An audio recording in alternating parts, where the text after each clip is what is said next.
At ngayon naman po, tutungo tayo sa oath-taking ceremony.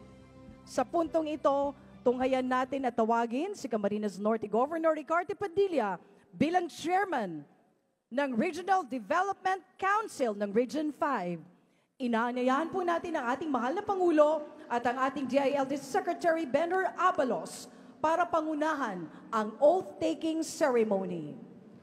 Meron po tayong konting surprise number dahil po ang ating butihing gobernador na na-appoint ng RDC, Regional Development Council, ay hindi pa nakapag-oath taking. Kaya't sinama na natin sa programa. Kaya't itong mapalad si Gong Padilla, ang dami niyang witness. All right. Please raise your right hand and repeat after me. I, your name.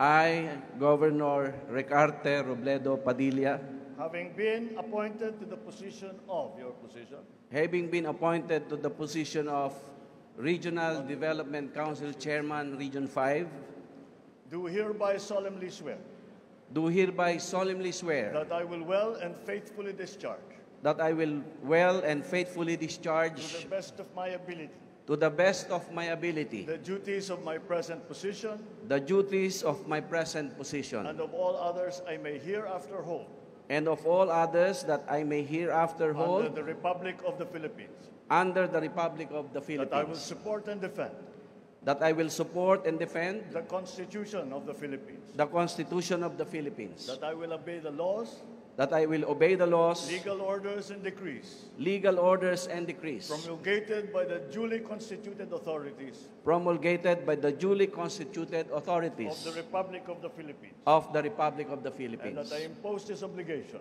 and that I impose this obligation upon myself upon myself voluntarily without mental reservation without mental or reservation purpose of evasion. or purpose of evasion. So help me God. So help me God. All right.